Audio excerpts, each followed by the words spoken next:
Fala galera, tudo bem? Sou eu de novo, Marcos Lisander aqui. Hoje nós vamos gravar um vídeo visando ajudar o pessoal de PDA, né, com o assunto lógica de programação. O pessoal andou tendo algumas dificuldades aí no desenvolver da disciplina de PDA e aí pediram para que gravasse uma videoaulazinha sobre lógica de programação e nós estamos aqui para tentar sanar essas dúvidas.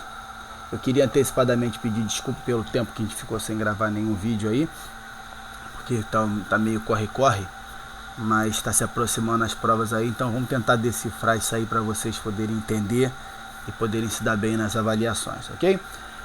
O que acontece? Antes de começar a falar em lógica de programação, o que precisa ser entendido é que a lógica de programação é uma espécie de processo mental, tá? Onde você vai, através do conhecimento das estruturas, elaborar um código, que a princípio para PDA seria um pseudocódigo, tá? Chamado algoritmo, que realiza uma determinada tarefa.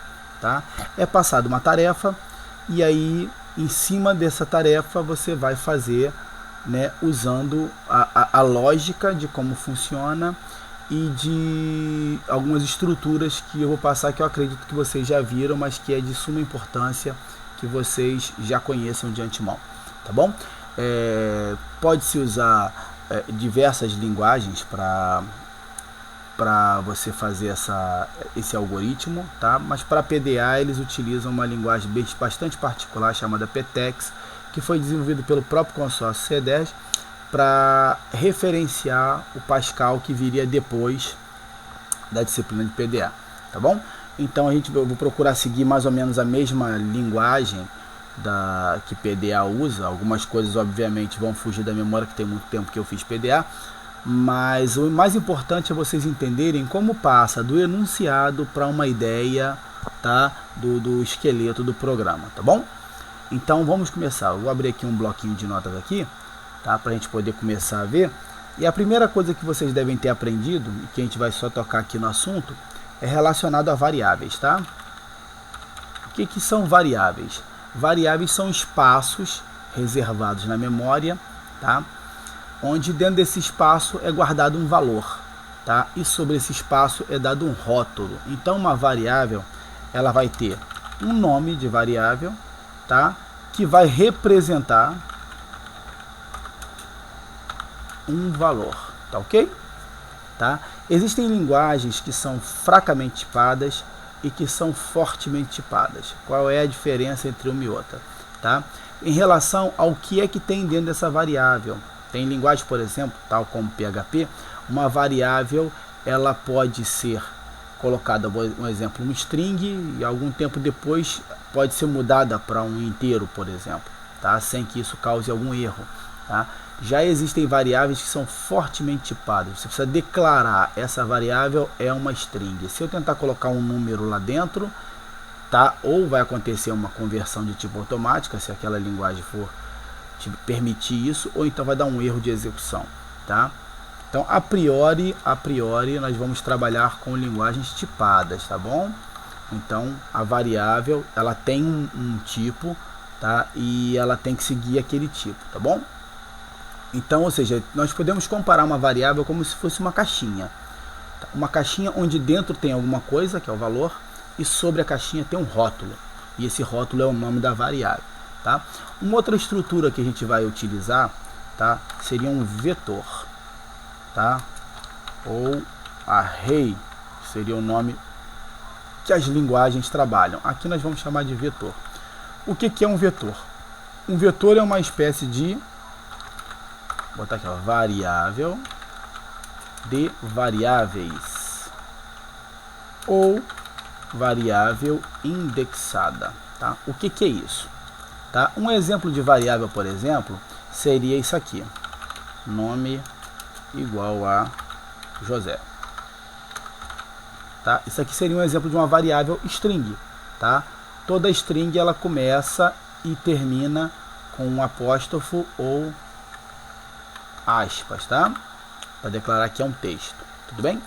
E já um vetor, ele é uma variável indexada, ou seja, ele além do nome, ele tem um índice, tá? por exemplo, nome 1, nomes 1 igual a Manuel. E aí eu poderia ter nomes 2 igual a Maria, tá ok? Então, sob o mesmo nome de variável, atrelado a um índice, eu teria um valor diferente para aquela variável, tá? Fazendo a alusão da caixinha, né? Como a variável é uma caixinha, é como se o vetor, digamos assim, fosse um armário de gavetas, vamos dizer, né? Uma coluna de gavetas, onde cada gaveta tem um número, a coluna inteira tem um nome, um rótulo, cada gavetinha tem um número e dentro tem o valor, tá ok? Só você poder entender como é que funciona isso, tá? Nas declarações você vai declarar assim, e no caso do vetor, você pode declarar assim em PTEX ou assim, nomes igual, abriu, fechou, estaria vazio, e aí eu colocaria aqui, ó, Manuel, vírgula, Maria, tá ok? Essa declaração aqui é exatamente igual a essa aqui, tá ok? Muito bom. Então, uma vez que você entendeu o que é uma variável e uma vez que você entendeu o que é um vetor, tá? Essas são as duas formas que nós vamos utilizar para lidar com guardar informações de forma temporária enquanto você está processando o determinado programa, tá? Outra coisa que é importante você entender são expressões, tá bom? Programa sempre tem uma expressão, tá? Uma expressão. Uma expressão, ela é formada por valores com operadores, tá ok? Esses valores podem ser valores ou variáveis, lembra que a variável ela referencia um valor, tá bom?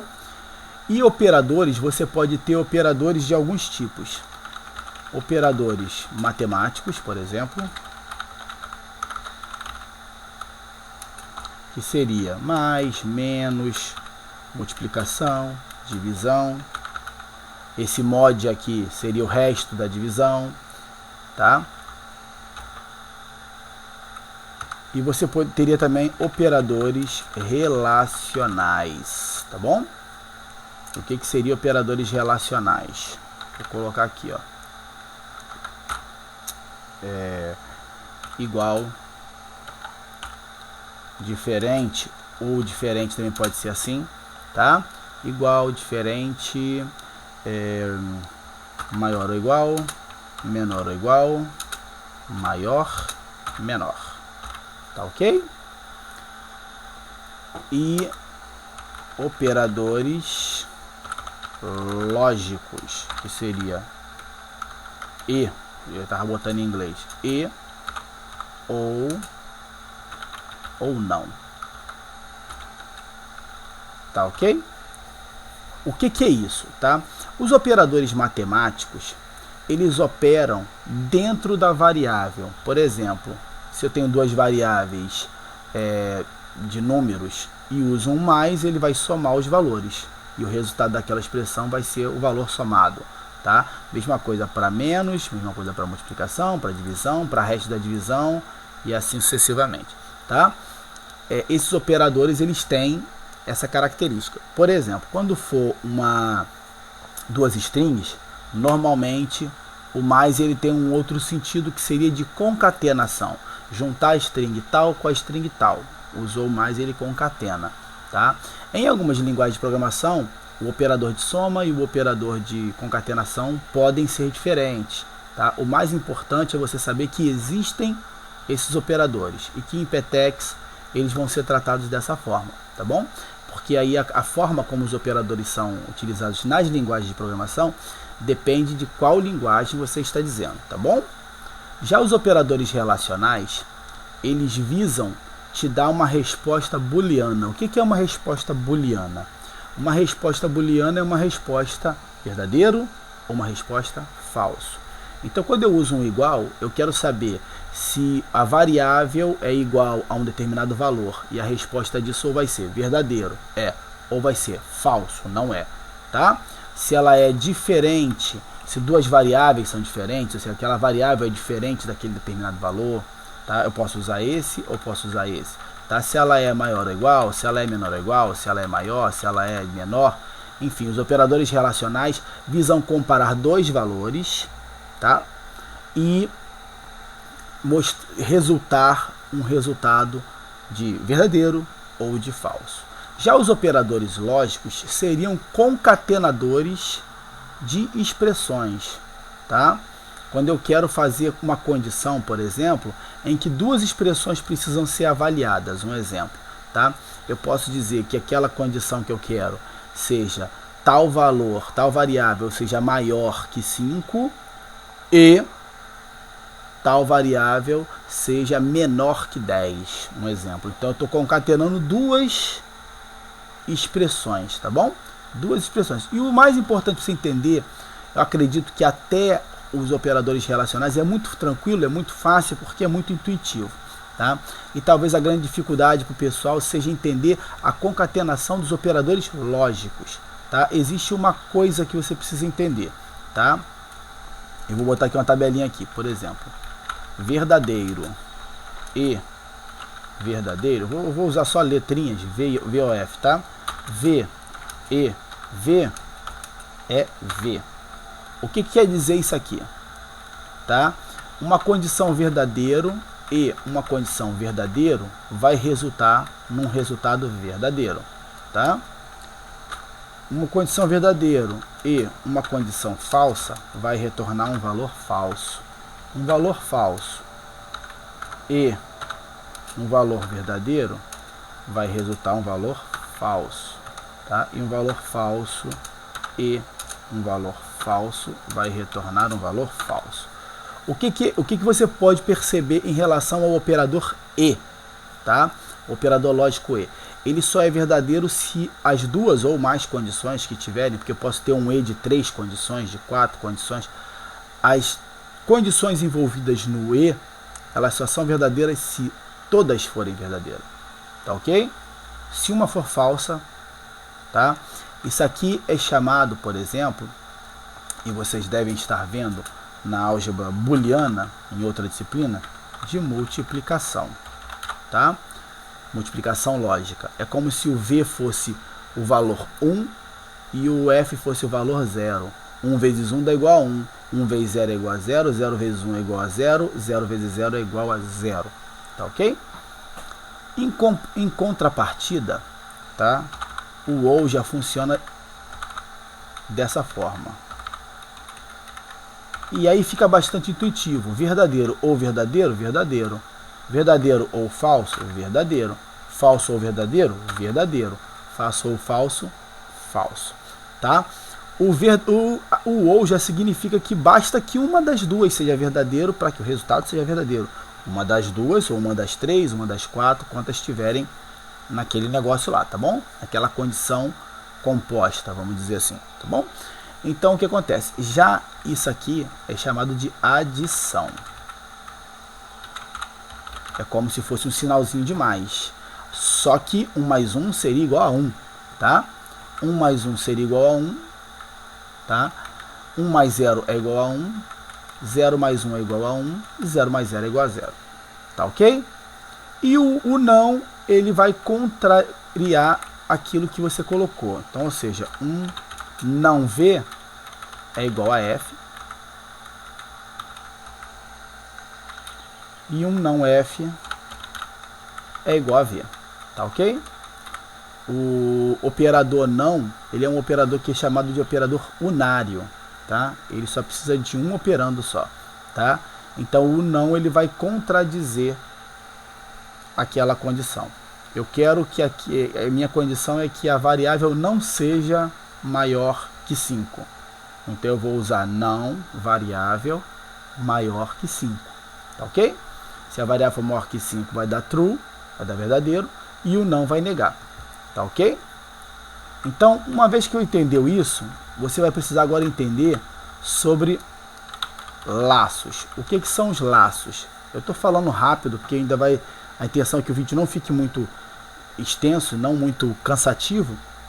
E depois eu vou passar um exercíciozinhos aqui, de uma AD anterior, para que vocês possam visualizar e entender como é que se processa esse negócio, tá? Então você vai entender o que é laços. Então, como eu falei no começo, o programa ele é uma sucessão de tarefas que eu vou passar para o computador fazer, uma após a outra, como se fosse uma receita de bolo. Uma após a outra, você vai passar as informações, você vai coletar dados, você vai calcular e tal, tá? Dentro do problema proposto. Então você vai conhecer quais são os laços. Existem alguns tipos de laços aqui. Existe o laço de decisão, tá? O que é o laço de decisão? É uma estrutura, tá, dentro das linguagens de programação que decide se um determinado bloco de código vai ser executado ou não, tá? Essa estrutura de decisão é a estrutura C, tá? C, condição, então executa o bloquinho de código, tá? Se não, é opcional, tá? Esse se não aqui é opcional, vou botar aqui, ó, é opcional, tá? Não tem necessidade de ter o se não. Se não, executa um outro bloco de código, fim do C. O que é isso aqui? Eu vim executando comandos, tá? Comando, tá? Que no exercício vocês vão ver direitinho o que é. Chega um determinado momento que eu tenho uma decisão. Esses códigos aqui eles só vão ser executados se essa condição aqui for satisfeita, tá? Se não, eu posso mandar executar um outro pedaço de código, caso aquela condição não seja, ou simplesmente não ter o senão, tá? Executo aquela condição, se não tiver aquela condição como satisfeita, aí simplesmente não executa nada, tá bom? Então a primeira estrutura de decisão que você tem aqui é uma estrutura de C. Existe uma outra estrutura, que é a estrutura de caso, que não é tratada em PTEX, tá?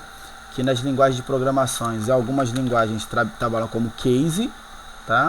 Ou outras estruturas trabalham como switch, tá bom? Só que nós não vamos tratar delas simplesmente porque PTEX não trata disso, tá? Não tem uma estrutura similar ao case, mas seria uma forma de você fazer comparações após comparações sem usar um monte de Cs, porque você pode aninhar C, tá? Você pode fazer aqui um C e dentro desse C colocar um outro C com uma outra condição, tá? Então, a fim de evitar esses aninhamentos de C, você pode utilizar uma estrutura de caso. Só que isso varia de linguagem para linguagem e PTEX não trata isso, tá? Então, aqui, onde está essa condição aqui, ó, seria uma expressão que entraria ali. Se expressão com algum comparador, se aquilo ali for true, for verdadeiro, então ele vai executar esse comando aqui. Um ou mais comandos, tá? Se não, ele vai executar esse aqui, tá? Com um exemplo você vai entender direitinho como é que funciona isso, tá? Isso é um laço de decisão, tá? É um laço que quando ele chegar ali, ele vai examinar e dependendo das condições naquele momento da expressão que você colocou aqui dentro desse condição aqui, ele vai executar um determinado bloco ou outro, ou simplesmente vai executar ou não aquele determinado bloco, dependendo da estrutura que você fez, tá bom? Isso é um laço de decisão. E existem outros laços que são os laços de repetição. O que é isso? Tem determinados momentos do programa que eu quero que o programa execute mais de uma vez o mesmo trecho do código, tá? E aí entram dois tipos de laços, tá? O laço enquanto e o laço para, tá? O laço enquanto, tá? Ele é normalmente usado quando eu sei quando eu não sei a quantidade de iterações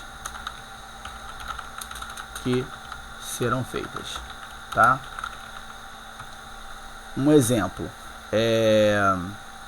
eu quero uma determinada variável n, vai ser lida, tá?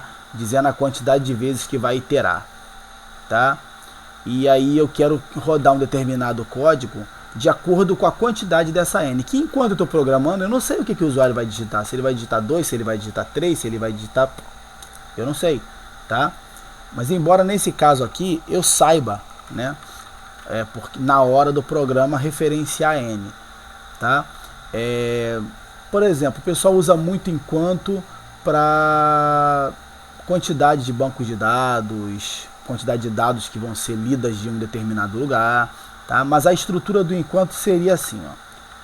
Enquanto uma determinada condição, que também é uma expressão booleana, uma expressão que retorna um valor booleano, faça.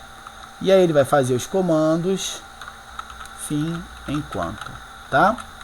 Dentro desse bloco aqui, ó, isso aqui vai rodar, até que essa condição aqui, ó, se torne falsa.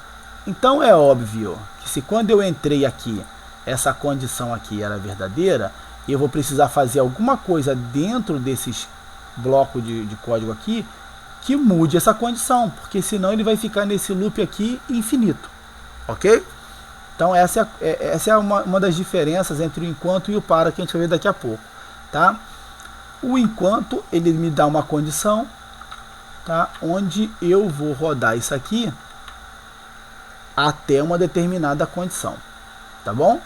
E essa condição, normalmente, eu altero ela dentro do enquanto, tá? Uma estrutura similar ao enquanto, que inclusive dá para fazer praticamente tudo que o enquanto faz, é o para. O para é uma estrutura do tipo, para uma variável i, que eu vou chamar de i, por exemplo, recebendo de 1 até um valor qualquer, que pode ser uma variável, pode ser um valor pré-fixado, tá? Depende do que você quer fazer, faça, tá? Próximo. Como é que funciona isso? Aqui dentro eu tenho um bloquinho de código que ele vai rodar, tá? Esse para. Ele vai fazer essa variável valer 1 e vai executar o que está aqui dentro. Quando ele bater no próximo, ele vai voltar para cá. Agora a variável i vale 2 e vai rodar de novo. Depois a variável vai valer 3 e vai rodar de novo, vai valer 4 e vai rodar de novo, até quando valer 10. Depois que valer 10 e ele jogar aqui para rodar de novo, aí a variável já passou de 10 e ele vai seguir o caminho depois do próximo. Tá ok? Então o para normalmente é utilizado para quando eu já tenho valores fixados, tá? E eu não preciso mudar a condição dele, porque eu sei na hora do programa quantas vezes esse para vai rodar ali dentro. Quantas vezes vai rodar, de 1 até n, de 1 até a variável quantidade, enfim, tá? Então, uma vez que você entendeu isso, o ideal é o que? É você botar a mão na massa. Por quê? Porque você só vai saber quais são as suas dificuldades usando, tá? Um exemplo bem interessante para a gente poder começar, tá? Bem bobo até, né? Seria o que? Como é que se trocaria uma lâmpada, um exemplo, tá? Trocar uma lâmpada, você poderia pensar, como é que eu troco uma lâmpada de forma estruturada, tá? Primeiramente eu tenho que pegar a lâmpada e girar a lâmpada para tirar a lâmpada. Tá, mas eu vou girar quantas vezes a lâmpada? Não sei. Eu vou girar enquanto ela não soltar. Então, por exemplo, é um exemplo da utilização do enquanto. Então, enquanto a lâmpada não soltar, eu vou dar uma girada na lâmpada.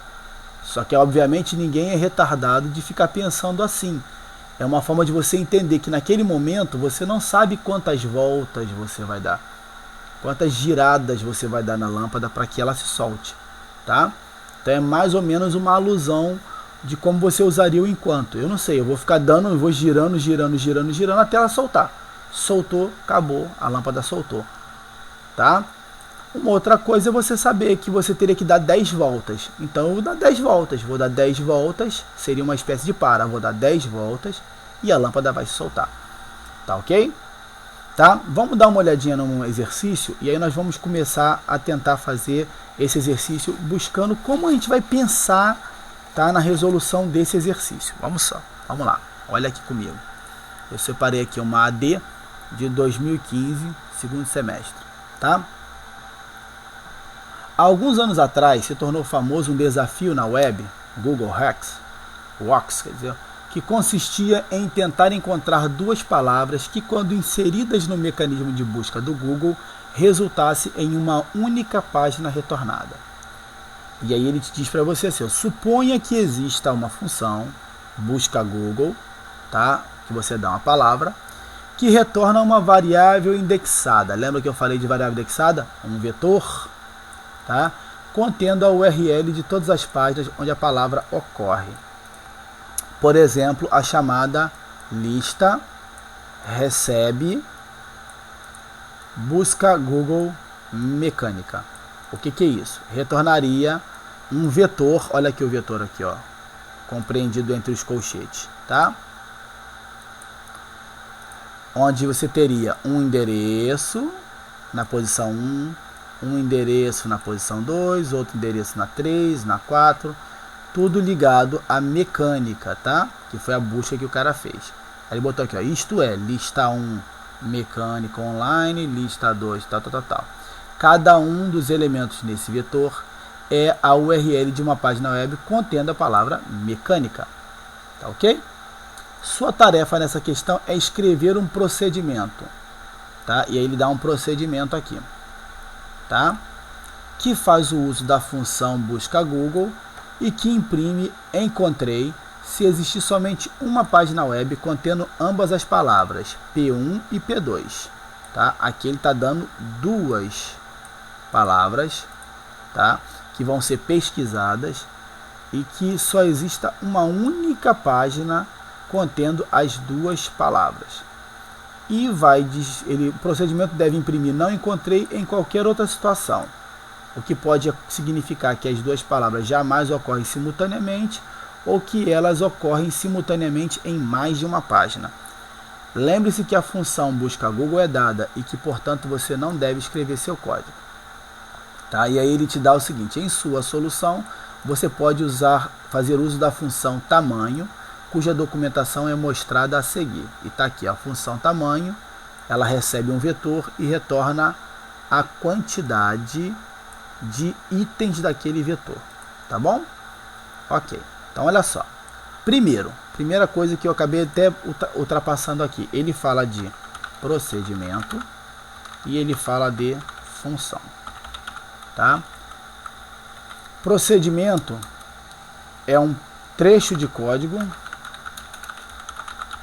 separado que pode ser referenciado, tá? Em outro código. Um procedimento normalmente não retorna valor, tá? E a mesma coisa a função, porém a função retorna valor, tá? O procedimento, digamos o seguinte, toda vez que você vai trocar a lâmpada, você primeiro precisa saber se você tem lâmpada em casa, né? Então, uma alusão seria, antes de eu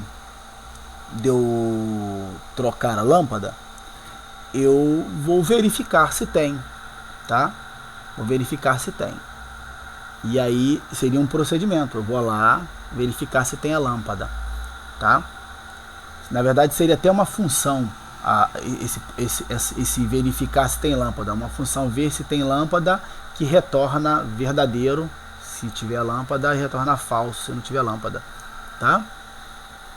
E a função seria mais ou menos isso, ela retornando um valor, e o procedimento talvez seja aquilo que você faça e que não retorne o valor, só faz os efeitos, né, daquilo ali. Então, o que ele quer aqui no exercício? Ele quer que você crie esse procedimento, tá? E esse procedimento, você vê que ele não diz que vai retornar um valor. Ele diz que ele tem que imprimir encontrei se existir uma página só contendo as duas entradas. E ele vai imprimir não encontrei em qualquer outra situação. Se não tiver em nenhuma ou se tiver em mais de uma. Tá ok? E ele diz que você pode fazer uso da função busca Google. Aí você vê que a função busca Google retorna, tá vendo aqui, ó, retorna uma variável. Você chama a função busca Google e ele vai retornar uma variável, tá? Assim como você chama a função entradas e ela vai retornar o número de elementos. Repara a diferença na função que ela retorna um valor, nesse caso dá tamanho, o número de elementos, tá? No caso da busca Google, o vetor, com um procedimento que não retorna nada, ele apenas faz alguma coisa, ou seja, ele imprime encontrei ou imprime não encontrei, tá bom? Então nós vamos aqui, eu vou desenvolver essa resposta, tá? Para vocês e comentando para vocês poderem entender, tá bom? Então vamos lá. Ele mandou fazer um procedimento chamado procedimento encontrei um par, tá? Com entradas P1, P2, tá? Muito bem. Início e o fim desse procedimento. E aqui dentro, entre o início e o fim, nós vamos escrever o código desse procedimento, tá ok? Tá? Ele diz que esse procedimento ele faz uso da busca, da função, tá? De busca Google, tá? Então vamos começar aqui. Primeiro eu vou chamar uma variável chamada de primeira busca, tá? E ela vai receber o retorno da busca Google P1. Tá? O que eu botar no P1, ele vai usar a palavra que eu colocar aqui no P1. Ele vai entrar aqui e vai fazer um busca Google. E aí o array contendo, o vetor contendo todas as ocorrências de P1, igual ele fez com mecânica, vai estar dentro desse nome aqui, ó. Primeira busca. Vai ser um vetor com todas as ocorrências de busca Google, tá bom? E vou fazer um outro chamado segunda busca. A mesma coisa, só para P2, tá? Então nesse momento o que eu fiz? Eu tenho dois vetores, um com os resultados do Google para a primeira busca, que seria P1, e um outro com o resultado da busca para P2, tá? E vou botar aqui uma variável, porque eu vou precisar contar, tá? A quantidade de ocorrências iguais, tá? Que tem nesse vetor primeira busca e nesse vetor segunda busca, tá? Eu vou ter que pegar cada um do primeiro vetor, comparar com o segundo vetor e ver se tem alguma ocorrência igual, tá? Vamos voltar ao enunciado para vocês poderem entender.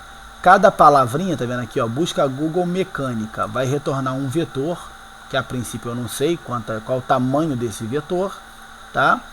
E com as ocorrências dessa palavra. Então, quando eu fizer busca Google P1, tá?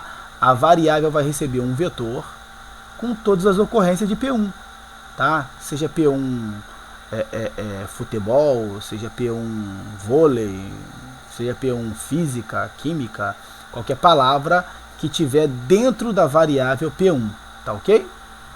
Da mesma forma P2, tá? E aí eu vou comparar cada um com eles. Então a primeira coisa que eu vou fazer é o seguinte, eu vou verificar se essa busca retornou alguma coisa, tá? Porque se os dois vetores estiverem vazios, tá? Não vai adiantar, né? Os dois vetores, eu procurei uma palavra que nem existe, por exemplo, P1 eu botei uma palavra que não existe e o Google simplesmente não retornou nada, tá? Então não vai adiantar eu comparar, ainda que o P2 tenha alguma coisa, não vai adiantar eu comparar, tá? Então eu vou entrar aqui com uma condição, tá? Se, então, fim, se. Então olha aqui que legal, ó.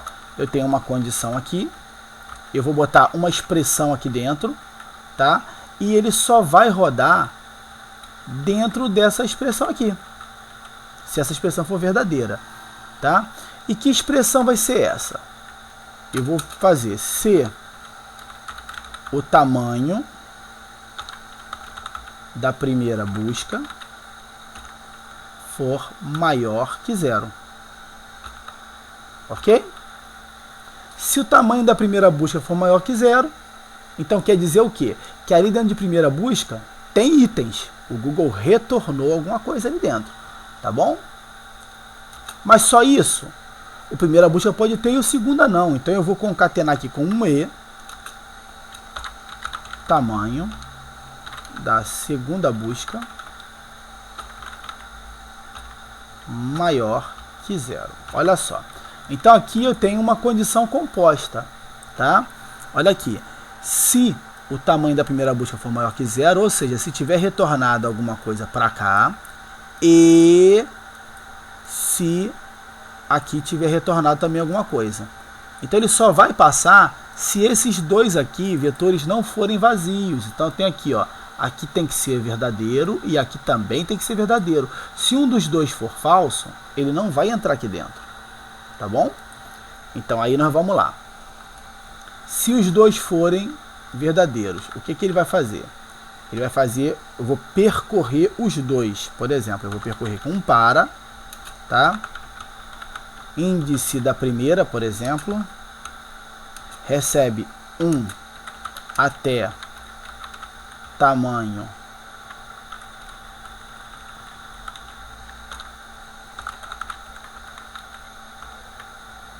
tá? Faça próximo, tá?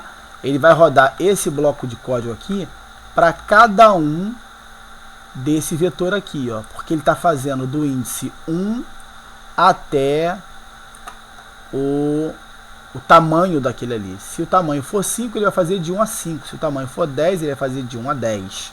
Tá ok? Então eu vou comparar cada um desse com cada um do outro. Então eu vou chamar aqui, ó, de para índice do segundo, recebendo de 1 até tamanho da segunda busca, tá? Próximo, tá? Olha só que legal, eu fiz um para e dentro um outro para, tá? E ele vai executar isso para cada um desse cara, comparando com cada um desse cara, tá ok? E aí dentro, o que eu vou fazer? Eu tenho que comparar para saber se eles são iguais, ok? Então se eles forem iguais, legal. Então nós vamos fazer o seguinte, ó, se primeira busca, tá? Na posição índice P for igual ao segunda busca na posição índice S, então fim do C, tá? Então dentro dessa condição, se eles forem iguais, eu vou dar uma incrementada naquele num iguais ali, ó. Num iguais vai receber num iguais mais 1. Tá ok? Então olha só, vamos procurar entender aqui, olha só. Esse aqui vai fazer do 1 até o último índice do primeira busca. Digamos que seja 10, tá? E esse aqui vai fazer do 1 até o segunda busca, digamos que seja 3. Então ele vai comparar primeiro o 1 com o 1 do primeira busca com o 1 do segunda busca. Se for igual, beleza. Quando ele bater aqui no próximo e voltar para cá, o índice P ainda é 1. O índice S vai passar a ser 2. Então ele vai comparar o primeira busca 1 com o segunda busca 2. Quando ele vier aqui, o segunda busca vai ser 3. Vai comparar o 1 com o 3. Tá? Quando terminar esse cara, ele vai bater nesse. E o índice P vai passar a ser 2. E aí ele vai comparar o 2 com 1, o 2 com 2, o 2 com 3 e assim sucessivamente. Tá? Então é um loop dentro de outro loop, tá ok? E ele vai comparar. No final de tudo aqui, ó, ele vai fazer a comparação. Se num iguais for igual a 1, quer dizer que dentro de tudo isso aqui que eu fiz, só tem um igual. Ele só veio aqui, ó, ele só entrou nesse cara aqui uma vez e passou de 0 para 1. Então, se num iguais é igual a 1, então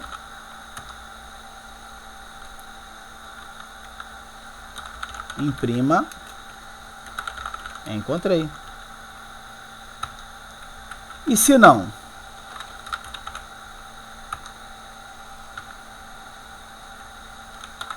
Imprima não encontrei.